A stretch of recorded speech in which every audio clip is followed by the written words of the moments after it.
Durangoko azoka da. Ongi etorri azokan gaur saiora, abenduak 7 ditu gaur, arratsaldeko 5 dira eta esan dezakegu dagoeneko Durangoko azokaren 50. edizioa azken txanpan sartu dela, azken txanpan bai, baina hemen jende jarioa ez da etenen, iratzean ikusten duzuen moduan. Eta guk datozen minutuotan azokan gertatu dena, gertatzen ari dena eta gertatuko dena ere kontatuko dizuegu. Eta gure gaurko saioa literaturaz berbetan hasiko dugu. Joseba Sarrionandiak idatzitako testuak batzen dituen liburu bati buruz berbetan. Euskiak urtzen du goian, gailurretako elurra, uarkada jauzten ibarrera. Mondragon Unibertsitateak Euskal Kulturgintzaren transmisioko saio batzuetan Joseba Sarrionandiaren idatzi batzuk erabili ditu eta injustu ere idatzi horiek jaso dituzten liburua aurkeztu dute aurtengo Durangoko azokan. Horri buruzko informazioa jasotzeko aukera izango dugu ondorengo minutuotan. Dezaken argia urtuko duen bihotza. Bihotza bezain beroza. Bueno, Julen, nontxen Sarrionandian liburuan aurkezpena izan dozue, komentaria zapurtxo bat aurkezpen horretan, zer dan esan dozuena? Bueno, hiru lagun egon gara, Iban Arantzabal, Nekane Goikoetxea eta ni neu, eta liburuaren aurkezpena egiten saiatu gara. Egilea bera gure artean egoterik ez daukanez, beste batzuk hartu behar lan hori. Bueno, libura kokatzeko esan Euskal Kulturgintzaren transmisioa ditu titulua antolatzen dugula Mondragon Unibertsitateko UESin, Humanitate eta Hezkuntza Zientzien Fakultatean, 2007-2008 ikasturtetik aurrera. Eta 5 edizio egin ditugu ja, eta 5. edizio honetan Josebaren 2 hitzaldi idatzi izan ditugu. Bata gure politikaren bilakaeraz inpresio eta iritzi batzuk, eta bigarren bat literaturari buruz bestein beste, inpresio eta iritzi batzuk. Hoiek abitu tituluan landuta aukera izan dugu gure artean artikulua lantzeko eta gero gutariko bakoitzak nahi zuenak berari idazteko eta galderak egiteko, komentarioak, adostasunak edota desadostasunak agertzeko. Eta datorrena bere erantzunekin eta bere azalpenekin eta liburua hoixe da, ezta? Atipiko samarra izan litekena, azkenean argitaratu aurretik, 25 irakurlek bere inguruko gorabehera batzuk azaltzen dituztelako testuan zehar, ezta? 160 horri baldin baduzka, 100 horri izango dira bere artikulua eta beste 60 iruzkinekin eta bere azalpenekin osatutakoa. Ekarri genuen nazio euskaldunaren aurrera bideaz, nazio kultural euskaldunaren aurrera bideaz atalean, ikastelaren barruan. Eta horretan 24 artikulu labur dakartza nahi izan ezkero elkarren segidakoak eta lotura daukatenak. Eta 3 konzeptu hizkuntza, bere baitan hiztunak eta hizkuntz komunitatea bera, 2. plano bat nazioarena eta 3. plano bat politikarena, ezta? Horan 3 aldagai horiek hor daude, baina liburuak beste geruza asko dauzka, ezta? Euskal Herriari buruz dihardu, baina aldi berean globaltasunaz eta beste mundu mailako beste hainbat auziri buruz ere bere iritzia ematen du, ezta? Eta esan ari gara aurkezpen danetan liburua irakurri egin behar dela iritzi bat osatu ahal izateko. Izan ere, edozein gairi buruz praktikamente han eta hemen zertzeladak askotakoa dira, ezta? Eta azkenean norbaitek 100 karakteretan hartzen baldin badu, topatuko du liburuan dagoen aipu bat eta horrekin egin ahal izango du nahi duena behar bada, baina berak liburuan bertan agertzen duen kritika eta autokritikarako gaitasuna nik uste dut irakurle hori geuri ere gauza bera eskatzen digula. Orduan, barinkeriatik urrundu, osorik irakurri, eta gure asmoa hoize unibertsitateko gela batean hasiteko eztabaida, gure lanaren barruan, nekataren lanaren barruan, plaza publikora ekarri, eta aurrerantzean ere, zeresana edo iritzia ematen duen, badakigulako adostasunak eta desadostasunak izango dituela, eta behar bada hoize beroi da, ezta, liburuaren bertute handi bat. Gure baitan datza eguzkia, iluna eta izotz. Betiko moduan, sortzaiez, musikariz, idazlez beteta dago Durangoko azoka eta horietako batekin Miren Amuriza bertsolariarekin konexio egingo dugu orain. Bueno, Miren Amurizarekin gaude, Kapulana bat zintzilik izeneko emanaldi eskainiko dutelako aurtengo Durangoko azokan. Kaixo Miren? Arratsaldeon. Bueno, nolako ikuskizuna izango da hori? Nolako emanaldia izango da? Bueno, emanaldi hau berez ordu bete inguruko saioa da. Abia puntua Bertsozale elkartearen eta Mundukide fundazioaren arteko elkarlan batetik etorri zen. Mundukidekoek proposatu zidaten Mozambikera joateko, beraien proiektuak ezagutzeko, eta gero ona etorritakoan emanaldi bat egiteko, bertsoekin, testuekin edo nahi nuenarekin hangoari buruz. Orduan, emanaldia osotara ordu bete ingurukoa da, eta bertan alde batetik bertso jarriak, bertso sorta daude, zelanez, eta beste alde batetik beste erabateko testu desberdinak. Eta horri guztiari batasun bat ematen eta kolore bat ematen, Eider Eibar ilustratzaileak eginiko irudi proiekzio bat. Orduan, ordu betekoa da osotara eta gaur hemen 20 minutuko laburpentxo bat eskainiko dugu. Egia, ze ondo orduan bertara gerturatzen dienak ikusteko aukera edukiko daue emanaldi hori, Kapulana bat zintzilik, Kapulana berak ze esan nahi dako? Kapulana dira Mozambikeko emakumeek eta Afrikako beste hainbat herrialdetan ere bai erabiltzen dituzten oial koloretsu eta tipiko horiek, estanpatu da dituztenak, kolore bizia dituztenak. Orduan beraiek erabiltzen dituzte, bai erropa moduan, umeak eroateko, erropa biltzeko, dekorazioarako, hainbat gauzatarako erabiltzen dituzte. Orduan nik eman diodan funtzioa izan da, nik ara joan nintzenean nire Kapulana erosi nuen jakina eta bertan udan zehar jaso ditudan gogo eta zalantza eta abarrak antxe gorden dituen eta ona ekarri eta zintzilikatzen ditut hemen jendeari erakusteko eta konpartitzeko. Gogoetaren batola nabarmendu nahikela purtxo bate laburtuaz, Miren, ez dakit?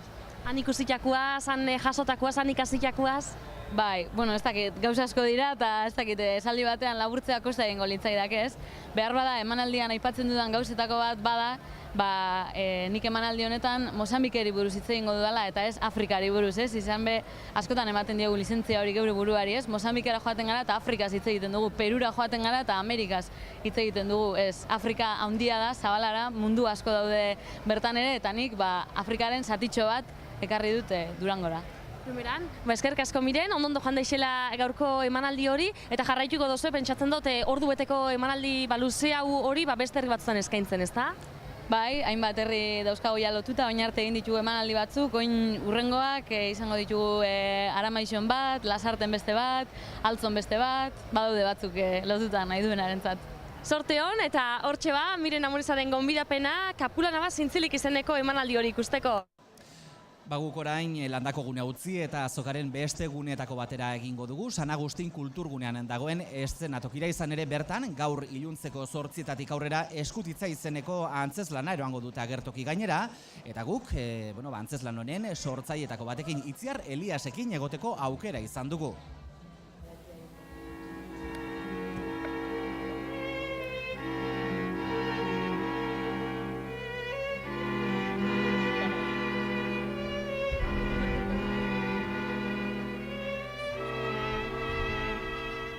Eskutitzak antzeslanean amodio historio bat kontatzen da, 1936an kokatzen den amodio historio bat da, eta makina bat oztopo pasatu behar izango duten historio hau aurrera atatzeko, oztopoiek topatuko dituzte, realidadekin talka egingo dute, eta burruka horren historia da, ez? Eta abia puntua erreala du, nahiz eta gero fikzio askoki, edo beste realitate asko kasula horretan sartu izan eta hau atera dan, ez? Baina, 1936ko gazte guzti horien historia da.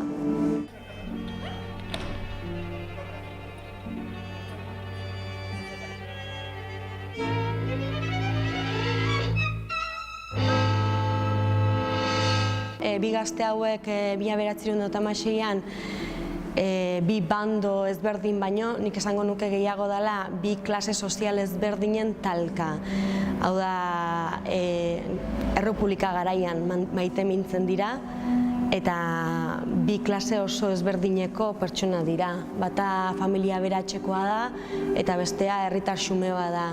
Eta naiz da, raroa egin guri gaur egun hori Euskal Herrian bazegoela, klase sozialen holako ezberdintasuna, garai hartan bazegoen eta distantzia handia mantentzen zuten. Eta hori da oztopotako bat topatuko dutena. Eta gero ondoren gerrak estanda egiten dutenen, pixkat izango da beste oztopo garrantzitsu bat, ez?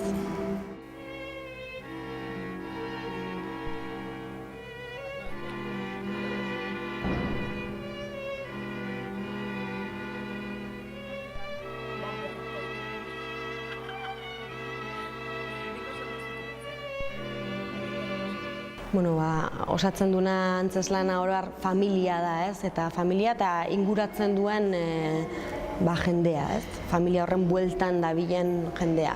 Erakutsi nahi izan duguna honekin izan da harremanak, garai hartako harremanak. Eta batiz bat utzi izan diogu Errepublika garaiko hasita Errepublika garai hortan zeuden harremanak, ez? Ze iruditzen zaigu hori galdu egin dela. Hau da, gerra zibilaz asko hitz egiten dugu, baina Errepublika garaiaz ez. Nolabait gerrak estanda egin beste guztia tapatu egin zuen.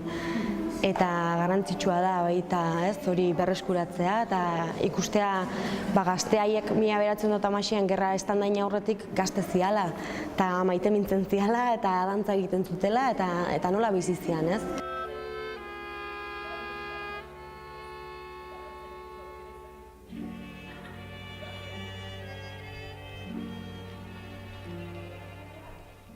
Dudik gabe memoria lana da eta transmisio lana.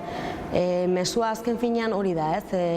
Abia puntua lehen esan bezala erreala da, nire Aiton Amonan historiatik abiatzen da, eta nik tamalez historia deskubritu nuen beraiek hilik zeudela, beraz ezin izan dut galdetu, eta 80. urte hurrenean sartzen gara 2016an, eta joaten ari zaizkigu.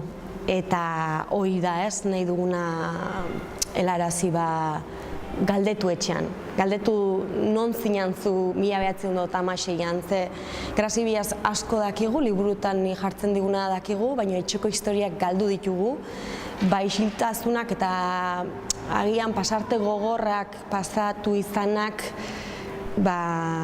onak estali ditulako, ez? Eta pena bada, ze gerran aurretik bebaita gazte ziran eta gaztetasun hori galdu dugu.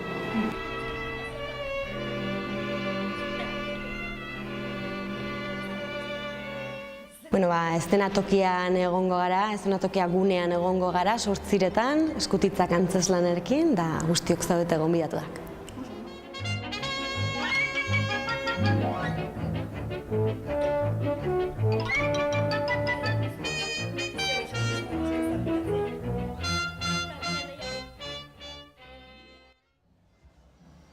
Antzerki gozez bazaudete behintzat, hortxe duzue aukera aparta, gaur 8:00 aurrera, Saragustin kulturgunean eszenatokian Eskutitza izeneko antzezlana. Esan dizugun moduan, azken aurreko eguna izanagatik ere, jende mordoa dabil, gaur hemen Durangoko azokan, eta okerrezpanago horietako batzuekin dago, Amaia Txintxurreta, gure lankidea. Eta azokan genbiltzala hementxen aurkitu ditugu, zeuek esaterako nondik etorri zarete? Deustutik. Gernikatik. Eta zer moduz azokan? Oso ondo, ez dago jendelar, oso ondo ikusteko gauzak, eta, bigarren buelta nirea da, beste, zapatuan egon nintzen be, eta orduan hori. Bigarren aldiz buelta uzara? Bai. Eta zeure kasuan? Ez, ni ontxe etorri naz, ontxe ordala ordu erditzu ero. Eta zer da ikusi dozuna, oin arte? Gutxi, ontxe sartu gara, da hau lehenengo amendik hasi gara, eta ondik ikusten. Baina poltzekin ikusten zaik uste esaterako, izango doztazue, irakutzi leike hemen poltza barruan zer dan gaur erosi dozuna? Bai, da epigenetikari buruzko liburua, aurten atera dutena Euskal Herriko Unibertsitatean eta interes handia daukat. Liburu honen bila etorri zara zehazki? Bai. Bai. Primeran. Eta zeure kasuan, zeupe baduzu hor poltza pare bat? Begiratu. Hauze, Euskal Herria, da gustatu ja, eta argazki politze, deko danetarik, historia, mitologia, purtsu bat danetarik. Orden polite iruditzea, tumientzako bebai, holan gida moduko bat, eta interesgarri ze. Eta beste zerbait badakotzu bebaita horre ikusten dugula, a ber? Hauze, begiratu. Fin curiosidades, guía para descubrir tesoros singulares, gauza berezi bat, iruditzea oso politze, dekoz gauza ez dizenak ikusten, ez dugu zenak ezagutzen, batez be. Bai. Orduan, bueno, gaurkoan liburuak erosi dituzue zeuen kasuetan, eta, bueno, apurtxo bat, Euskal Herrixari buruz gehiago jakiteko badituzue hemen kontuak, ez da? Bai, hoxe da. Bai. Oso ondo. Bai. Ba, eskerrik asko, zeue bixoi, eta hemen badaukat beste lagun bat, zeu nondik etorrika? Ni Donostitikan. Donostitik, eta zer moduz Durangoko azokan? Oso ongi, urtero bezala, interesgarria, entretenigarria, bueno, guma pasatzeko modu ona. Urtero etortzen zaren horietako bat zara? Ia, bai.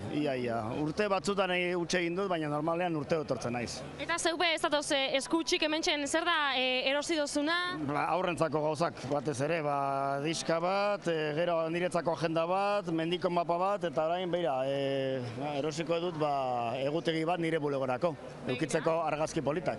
Ikusiko dugu, zabalduko dugu? Bai, nahi badezu. Nola mendizaera naizen, edo nintzen garai batean, hemen dituzue mendiko argazkiak. Behintzat gogoratzeko zer egiten duen garai batean. Beraz, Durangoko azokan aukeri egoten da umiendako, gaztiendako, helduendako, guztiendako, ez da? Hemen ez zara aspertzen. Agian, gaur dago jende gehiegi, Agian lan eguna delako, jende batzuentzako, baina normalean nik topatu de jende gehiago. Gaur bat zegoen ibiltzeko moduan.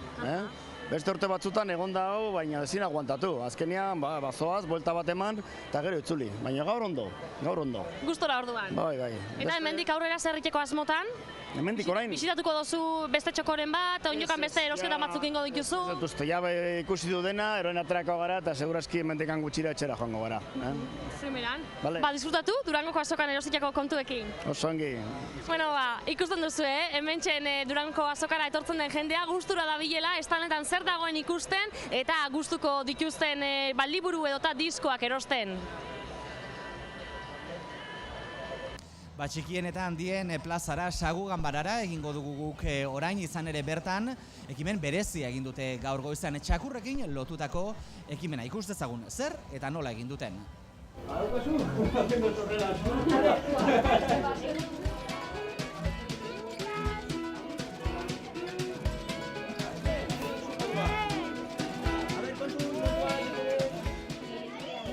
Lukas izan da, gaur Sagu Ganbaran egondan tailer berezi baten protagonizatako bat. Irakurmen txakurra deitzen da, eta gaztetxoen artean irakurtzailetasuna bultzaketako ekimena izan da. Lukas, Dua eta hezitzaileak ezagutuko ditugu.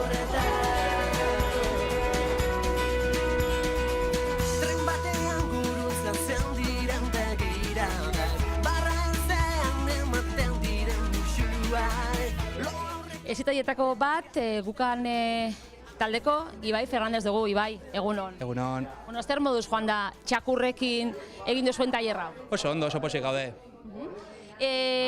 Ordubetian jardun duzue irakurtzen neskamutiko gaztiekin, eta eurek isa konturatu bestiain. Bai, oso pozik zeuden, da bekainen pasatu dute. Eta hori esan dozuna, ordubete bat egon dira irakurtzen, eta ez dira konturatu. Ze helburua hori da, ezta? Gaztien artean irakurzaletasun hori bultzatu, injartu. Ze gaur egun, hori, dau pixkat obligauta, irakurtzera. Orduan, jolasan bitarten eta txakurren motivazioarekin egiten duguna da hori, Lukasen eta Duaren historia irakurri eta araguak, baita beraiek badutena da errespetatzea animalia. Eta horren bitartez egin duguna da hori, esan duguna, ordu bete osoa egon gara irakurtzen. Irakurtzen bai, baina txakurrek ze paper jokatzen dute gaurko tailer horretan? Egin duguna da, trivial bat bezalakoa diseinatzea eta daude bi atal. Da, araguak, txakurrekiko araguak, historioa irakurtzeko eta txakurrekin trukoa egiteko. Orduan egiten duguna da, txakurraren bitartez, sartzen dugu irakurmena eta gero motibatzeko gehiago trukoa egiten ditugu. Eta orduan hori da lantzen duguna. Ikusi ditugu baita ere umeak txakurrei jaten ematen, bostekoa ematen, azkenian beste pizgarri bat eurentzako. Eta gaina lantzen duguna da baita hori beste testurak, edukitzea, gozo egotea txakur batekin, lasaitzeko, turnoak errespetatzeko, eta bete egin behar duguna da eskatzen badugu txakurrari eman behar diogu, eta bere gehiago gustatzen zaiona eta premiak. Orduan, berari eskatu lan egiteko, baina gero trukian, zoriondu egin behar dugu. Gu bezala, gu lan egiten dugu diruren truke. Eta hau bere dirua da hori premiak ematea. Dua eta Lukas, arraza bereko txakurrak dira, batak 7 hilabete, Lukas sartxuo da 2 urtekoa, baina bise bukatu daue, nekatuta. Bai, sesio hauek oso gorre dira behentzat, gaina leku berria, jende asko, baina egin behar duguna da hori, pizkat guk egiten duguna da gure ikasketetan, ikasi dugu hori nola ikustea txakurra eman alduen ala ez. Gu beti esaten dugu hasieran, igual sesioa ezin da bukatu, txakurrak igual ezin du jarraitu. Horrela egiten duguna da hori. Lehen, aldugunean egiten duguna da pizkat txakurrak kentzea eta gu pisu hartzea. Gukan elkarteko kide zarela esan dugu, umian irakur zaletasun hori bultzaketako saioak bai, baina beste bat gauza egiten dituzue. Bai, lantzen dugu denetarik. Lantzen dugu fobiak, edo TDA deukotenak, adinekoekin baita lantzen dugu, eta hori, gizarte zitzaia gara eta gure esperientzia egiten duguna da txakurrak erabiltza erreminta moduan. Zerbait berezia ematea jendeari. Eta txakurrak erreminta baliogarriak dira orduan? Bai, oso baliogarriak dira. Gaur ikusi dugu, nola zeuden neska mutila gurekin. Umeekin eta helduekin baita? Hori da, bai. Baita egiten dugu lan, adinekoekin etorrela, egiten dugu beraiekin, psikomotrizitatea eta lantxea, dena aldugun guztia. Eskerrik asko. Jo, zuri, txatik.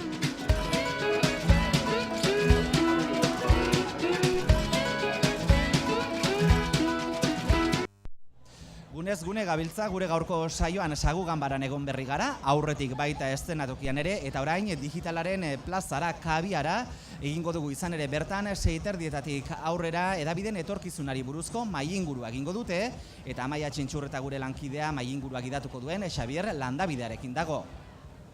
Kabiaren kanpoko aldean gaude, izan ere laster batean hasiko da hitzaldi edota mahai inguru bezalako bat edabideen etorkizunari buruz hitz egitekoa, eta bertan modelatzaile lanetan egongo den Xabier Landabidearekin gaude. Kaixo Xabier, edabideen etorkizunari buruz hitz egingo dozue, nondik hartuko duzue, zerri buruz hizketan hasiko zarete? Bai, nire eskatu didate mahai inguruaren aprobat moderatzaile edo ez dakit edo xaxatzaile edo izateko, eta egia esan gure atzean kabian daude edabide ezberdinak, berria, argia, mugikaria, astekaria, ahotsa.info, denetariko edabideak etorri dira, Gaztazul ere bai, eta nire eskatu didatena da, pixka bat pentsatzeko, norantza doazen euskal edabideak, non gauden, zer egin behar dugun etorkizunera indarrez heltzeko eta guztoz heltzeko. Nik imaginatzen dut, ez dakit zer kontatuko diguten, imaginatzen dut edabide bakoitzak bere zeretik erantzungo digula eta bakoitzak bere gakoak emango dizkigula. Oso ezberdina dira haien artean, orduan ikusi beharko da, bakoitzak zer esaten duen. Horre, esaten da, paperak etorkizun gutxiago izan dezakeela, esaterako interneteko atariak baino, ez dakit horri helduko diozuen edo izan daiteken gai horietako bat helduko diozuena ondorengo minutuotan? Bai, argi dago, internet hor dago eta digitalaren erronkak denok jo gaitu, ez? Hor kontua izango da, edabidek erantzun beharko diotela galdera zail bati. Internet arriskua da, erronka da, aukera da, pagotxa da, euskararentzat, euskal edabideentzat, nik ez daukat erantzun bakar bat, ikusi beharko da, haiek ere nondik erantzuten dioten. Nik bai ikusten dudana da, ezin diotela galdera horri erantzuteari uko egin. Galdera hori hor dago eta denok interpelatzen gaituen zera bat da, ezta? Papera, uinak, pantailak, analogikoa, digitala, ikusi beharko da, bakoitzak zer erantzun ematen digun. Eta zeure iritzia gai horren gainean zein izango litzateke, Xabier? Ni oso pozik nago momentu honetan, uste dute euskarak sarean duen presentzia ez dela bakarrik importantea, Wikipedia ikustea besterik ez dago, baizik eta da anitza, kalitatezkoa, ezberdina, kontraesankorra, bizia, nik uste dut oso garai interesgarriak bizitzen ari garela, irakurle, ikusle, entzule, kontsumitzaile edo hartzaile bezala, ez?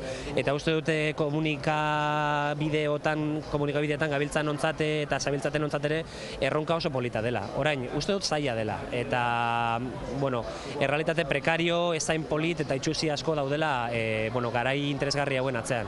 Beraz berriro ere, nik badu gogoa, nik galdera zailak egin eta erantzunak nondik datozen ikusteko. Momentuz, esango zenuke euskal edabideak osasuntsu daudela? Bai, nik edabideek nik uste dut oso realitate ezberdinak dituztela. Ez dauka zer ikusirik Euskal Irrati Telebista publikoak izan dezaken osasuna edo sortu berri den irrati libre batek izan dezakeena, ezta? Nik uste dut ekosistema bizirik dagoela, ekosistema osasuntsua daukagula, arazoz betea, baina bere burua berrasmatzen ari dena eta nik esango nuke bai, bizirik dagoen ingurune digital eta analogiko komunikatibo batean gaudela, bai. Osasuna ikusten dut. Primeran, Xabier, ondo joan dadiak, abian, laster batean hasiko duzuen mai inguru hau, eskerrik asko. Zuei. Udako, Gabonetako edo Aste Santuko oporren ostean nork ez du amestu oporrak betirako izatea. Pixat hori ardatz moduan edo hartuta, edo horren aitzakian beti oporretan liburua argitaratu berri du gure ondorengo gonbidatuak, Arkaitz Kanok. Arratsaldeon, Arkaitz. Arratsaldeon, bai. Beti oporretan izenburu deigarria edo jarri diozu behintzat, ezta? Bueno, ironikoa ere bai, ez? Beti oporretan egoteko lan asko egin behar baita, edo soldatarik ez daukanak soldata txiki asko behar ditu, orduan, norbait jakingo du zertaz ari naizen. 14 ipuinez osatutako liburua duzu, bertan oporraldiak, atsedenaldiak dira ardatz, baina abia puntu moduan. Ba, izan daiteke txango bat, edo berdin izan daiteke safari bat Namibian, edo izan daiteke erreka batera egindako eskursio bat, edo hondartzan kala batean paradisu zati bat irudiena, baina gero apur bat okertzen dena, ez? Oporretan beti gertatzen da, nahi dugu dena ongi ateratzea, baina beti dago istripu baterako, gaizki ulertu baterako, eztabaida baterako tartetxoa ere, eta hor kontu zibilitzea komeni da. Beraz, behalde hori edo kontatzen duzu bertan? Bai, badago, horretatik ere badago. Esan duzu, irakurtzen, pixka eta horretik esan dituzunak liburu honen inguruan. Irakurketa bat baino gehiago merezi duela, ezta? Ipuin bakoitzak, pixka hori, behalde hori aurkitzeko. Bai, nik konparatzen ditut ipuiak, udako 60. hamarkadako kantu italiar horiekin, ez? Gino Paoli, eta hor badira ipuinetako batek alaxe izena du Sapore di Sale. Eta azkenean oso errex saltzen dien balada italiar horiek dira, badirudi dena ongi dijoala, badirudi gainera italianoa ulertu ere egiten dugula, gero arretaz begiratzen diogunean letrari jabetzen gara, etzela zehazki guk uste genuena, eta kantu horren azpian badagoela beste zerbait, arramaska eginez gero, ezta? Eta kantuekin bezalaxe, uste dut ipuin honekin ere olako zerbait gertatzen dela. Hasiera batean gauza sinpleak edo erraxak edo arin doazenak dirudite, baina hor badago fondoko mareatxo bat, ezta? Uste dut liburu hau idazten hasi zinenean zeure buruari 3 erronka edo jarri zen izkiola, ez dakit bete dituzun? Ez ditut. Liburu batek estaltzen du beste bat, nahi zenuen idatzi eta beti dago bete gabeko edo hartu gabeko bidearen hori, ez? Inpresio hori ni behintzat ala izaten dut. Eta kasu honetan ere buruari proposatu nion, 200 orrialde baina gutxiago izan ditzala, mesedez, artista plastiko kontemporane horik ez dadila agertu, ze aurrekoan ja agertu ziren bastante twisten, eta bestalde idazle protagonistarik ere ez dut nahi. Eta ez dut bete, ez bata, ez bestea, ez hirugarrena ere. Baina, zein gozaio, saiatu naiz. Saiatu behintza bai, ezta? Estilo aldetik ere, saiatu zara nolabait ere aldatzen, zergatik? Bai, saiatu naiz gauza lehorrago edo gordinago bat bilatzen, ipuiak ere ematen du esperimentaziorako eta gauza formalki muturrekoago batzuk egiteko, ez? Momentu batean, zure buruari uzten diozu joaten eta badago adibidez hegazkin batean gauzatzen den ipuin bat, dana komekin idatzia puntu bakar bat ere gabe paragrafo batean dena segidan, eta hori da hegazkin batean zerbait oso larria gertatzera doa, eta bidaiari bakoitzak pentsatzen duen azken gauzen zerrenda bat kateatzen saiatzen naiz, eta holako esperimentu formaletarako ere ipuina genero aproposa izan daiteke. Dena den irakurtzen duenak, liburu irakurtzen duenak, nabarituko du Arkaitz Kano dagoela hitzon atzean? Bai, azkenean uste baino gutxiago aldatzen gara, onerako edo txarrerako bakoitza badauzkagu gure antxiak, gure obsesioak, eta konturatu gabe zurrupatzen gaituzte. Arkaitz liburu honekin bai, azokan zaude, orain argitaratu berri dena, baina baita beste liburu batekin ere, kasu honetan baina guztiz planteamendu edo proiektu ezberdina eta neurri baten deigarria baitere literatura eta musika uztartzen dituen abesti bat gutxiago izeneko liburuarekin, ezta? Konta iguzu, zein da proiektu honen? Bai, Lutopet taldearen eta Oier Arantzabalen gonbite bat izan zen, hausnartzea batetik itzultzea ingelesetik hainbat kantu euskerara, haiek abesteko, bertsioneatzeko, eta aldi berean hausnartzea ariketa horri buruz, ezta? Zer da bertsio bat, zer da originala izatea, hain garrantzitsua da originala izatea, zer galtzen da bidean, zer aportatzen dio talde batek, beste talde baten bertsioa egiten duenean, ekartzen dugunean euskerara, gure gizartera, aldatu daiteke letra eta horrekin beste efektu bat lortu. Bueno, holako kontuan. Zer moduz sentitu zara itzultzaile lanetan, abestien itzultzaile lanetan? Bueno, nik hori konparatzen dut medium baten lanarekin, ez? Abestiak ez bakarrik itzultzi, baizik eta sortu ere egite dituzunean, tokatu zait orain Zazpi eta Sorkun da Javier Muguza eta beste askorentzat kantuak egitea, sentitzen zara bitartekari bat bezala. Berai bidaltzen dizute kantua askotan, kantua kantatua dago, murduzkatua dago, baina letrak falta dira. Eta orduan zure lana da bitartekari lana, zure lana da hautsari putz egin eta azpian dagoen letra ateratzea.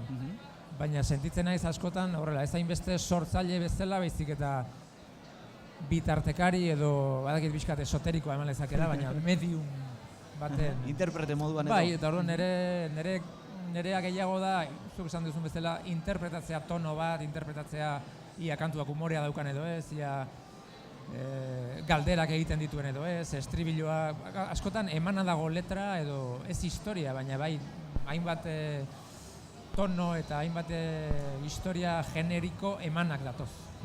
Nik egiten dudan gauza bakarra da, gurutze grama bete. Zer nolako esperientzia? Oso ona, batez ere beti esaten dut ni musikari frustratua naizela.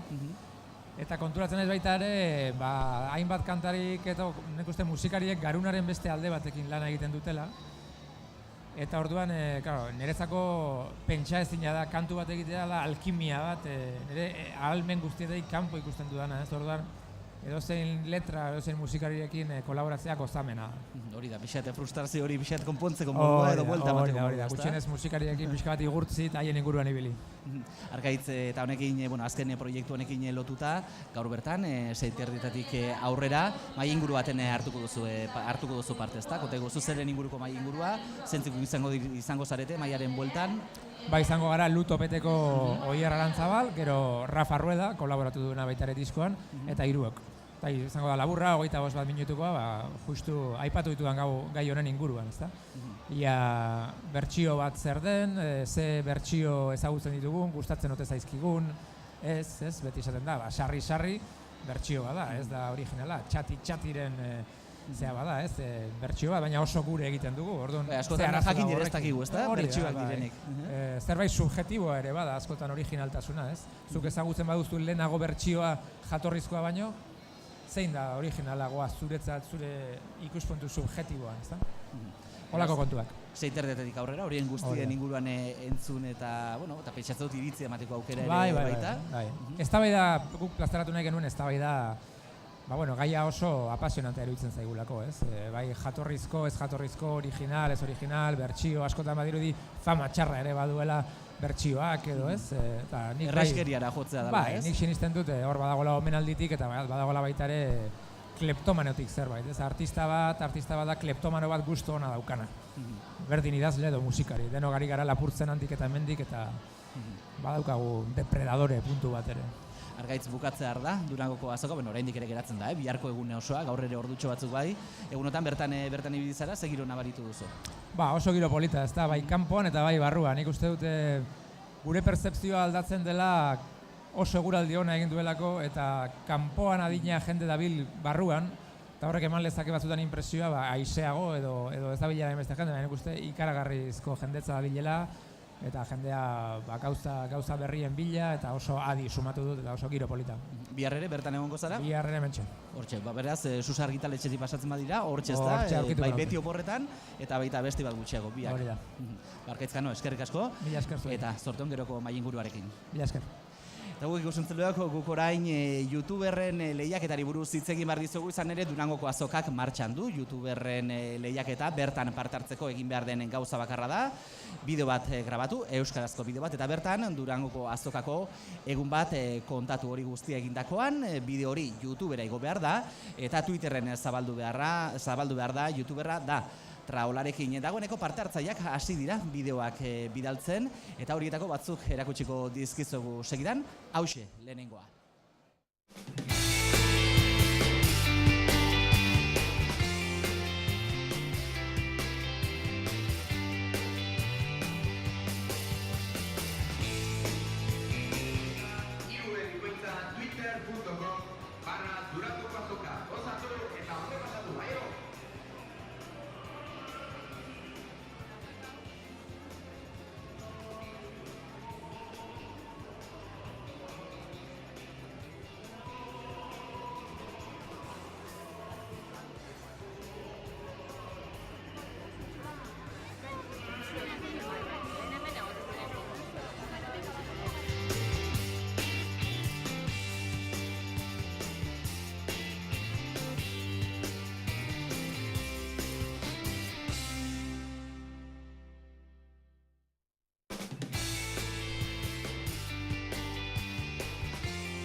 zure itzulako, manten dira, itzulak automatikoak, kasu batean, izatea, ezagutzea, emantzun bezala.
Hortxe beraz, youtuberren lehiaketara aurkeztutako bideoetako bat, eta orain beste bat.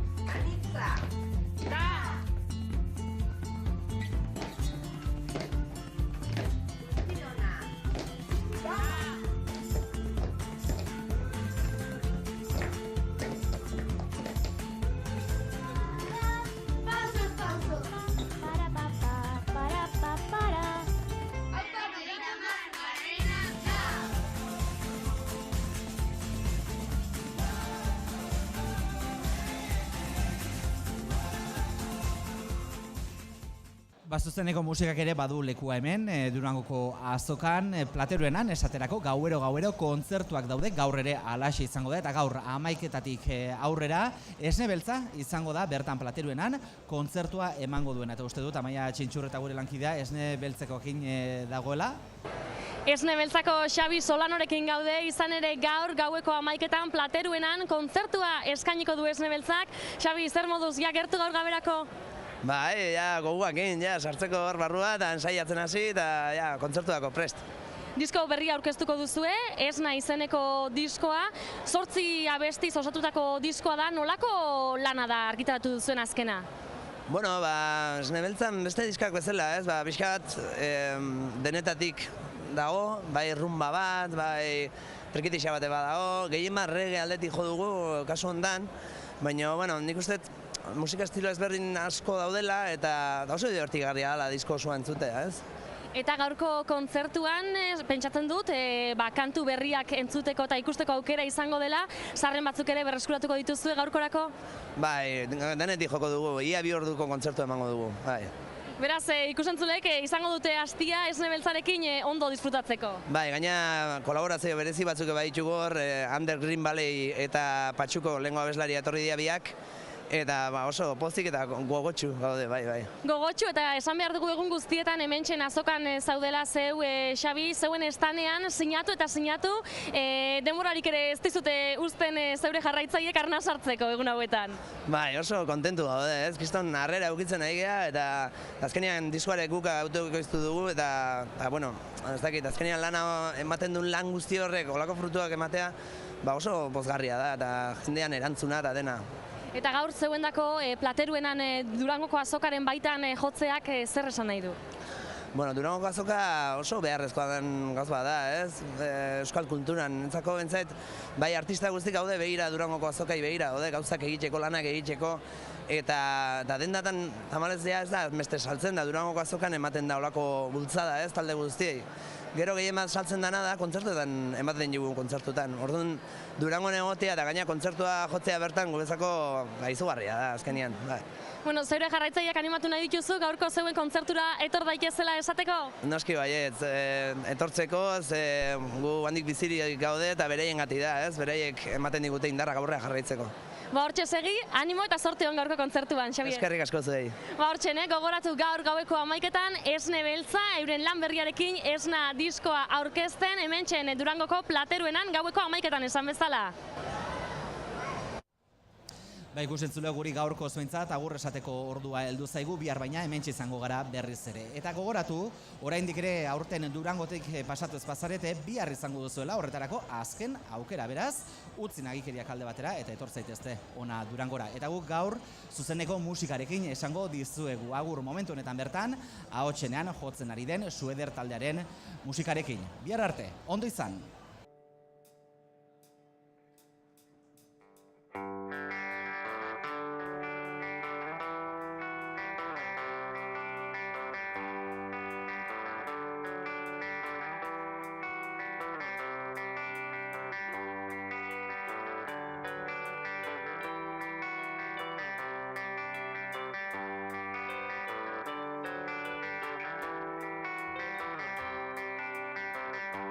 Gerra hosteko zetik iez, elikatzeko hau. Itxia hoizen guran, baserri zarreko lepo zutik. Errezte urrun, ez ezagun batera.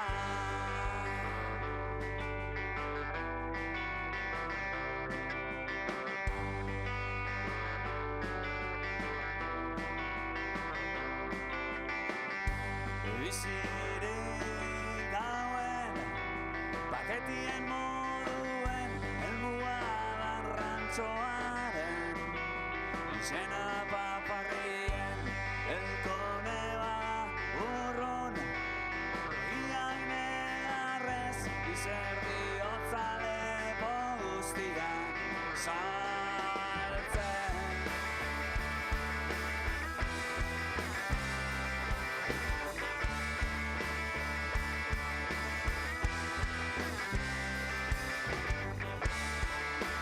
Zaharrotz, mendi berderik Kontoiko pilotaren oihartzunik ben Elizako kanpaiek betiko mututu ziren Nostalgia diztuten zeru hoizetan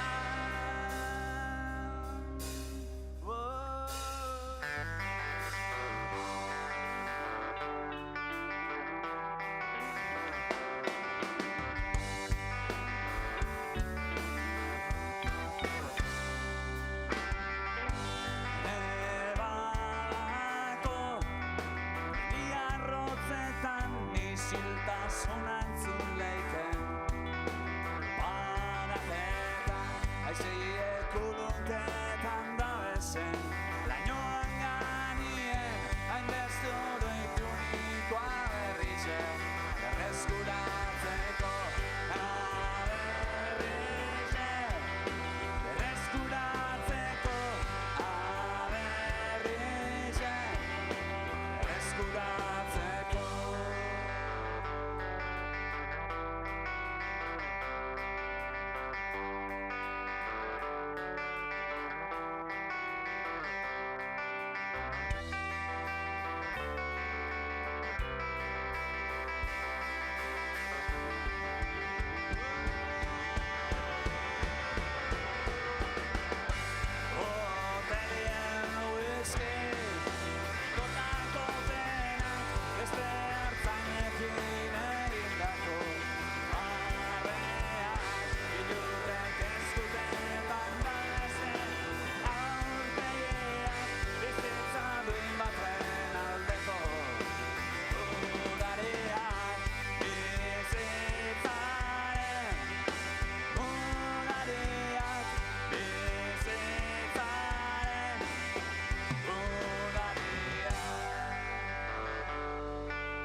Durangoko azoka da.